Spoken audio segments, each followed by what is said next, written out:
So I'm working on this Elna Quilter's Dream, and the problem that we have with this one is there was a lot of debris and stuff stuck in and around the gearing. I cleaned a lot of it out, but it has a problem that's very common with these, especially at this age, and that is the feed lifting cam. Now the feed lifting cam is this white piece that's right here, and I've cleaned it off so I could see it. And what it is it's a cam that looks like this, and the reason what it's for is it lifts the feed dogs. So as the machine turns, there's a plate behind here. See this piece that's moving, it's spring loaded, and what it does is it lifts the feed dogs up and down on the back. There are actually two pieces to this. There's a front lifter and a back lifter. So you can see the feed dogs lift when I push that up. And as the machine rotates, it's right here where this screw is, and that is a plate. There's a metal plate that is rubbing on this plastic piece here. And as the plastic piece turns, it pushes this thing up and down just slightly. You'll see as it turns that screw is moving. So the way that it does it is there is on the cam, as it turns, I'm going to do this I'll do it this way. You can see that this is level here. This plastic piece is level. But as it turns, there's part that's raised up, and this is not flat anymore. So you can see it's flat here. Whoops, getting it out of focus. It's flat here, but as it turns, it goes, it's got a lobe on it. Do it on the top. So you can see that as it turns, it's flat on the top, and as it turns, it raises the feed dog up just enough to lift it up so that it can turn.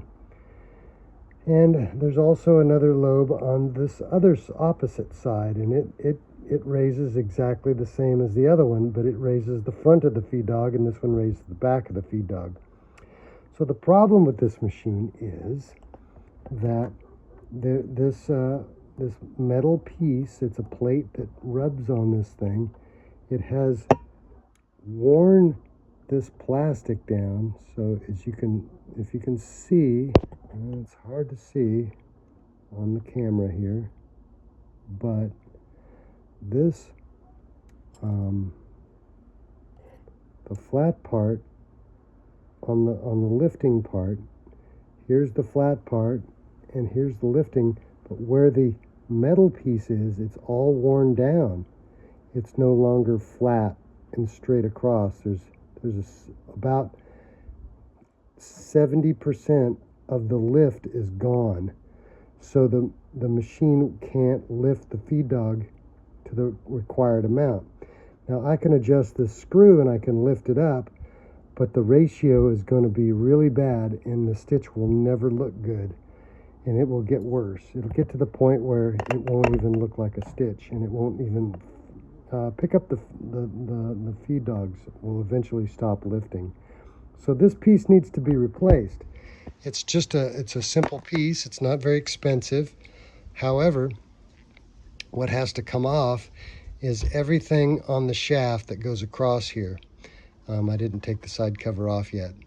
It begins over here with the timing belt on the shaft, and I loosen inside and remove the timing belt, which puts the machine completely out of time. There is a bushing in here, and there is this is the synchronizer that synchronizes a bunch of stuff. That has to come off. And then there's a support bracket, which is part of the bushing. It's its own special bushing. Then you have your stitch length cam that has to come out. All these things, this cam here, this gear has to loosen. Then there are springs and pieces in there, and retainers inside of you can't see it, but inside this plastic thing, there's another piece that has to come off. And then this is the piece for the thread cutter. And all these things have to be unscrewed and loosened. And I have to remove this shaft and replace this piece. Now, theoretically, I could just remove the shaft to here and replace the cam and push the shaft back. But once I move it, it's going to ruin the shaft because the shaft goes through these bushings. So what I do is I just like this one here. If I don't replace the shaft, it will go bad. So I have to replace the shaft and the rear bushing. And sometimes these shafts come out really pretty easily, and then a new one goes back in, and everything has to be retimed. Every component in this has to be an exact perfect place, and then all the settings have to be reset for the hook timing and a whole bunch of stuff. And then this piece also has to be replaced. This is a support bracket, and it is part of the bushing. So it has a bushing on either side. Because this is such a long machine, it has to be replaced as well. But once I get it all apart, I can clean everything. I can put a new shaft in. I can reset everything and repair everything and put it back together, and it'll be perfect again. The rest of the machine is really good. These machines hardly ever fail in terms of electronics or computer. The hook looks like it's in good shape. The bobbin case is in good shape. Everything needs to be cleaned. It's got a lot of gunk in it. And then I can reset, the tensions. I could reset all the factory settings, and the machine will be in really good shape again. The needle bar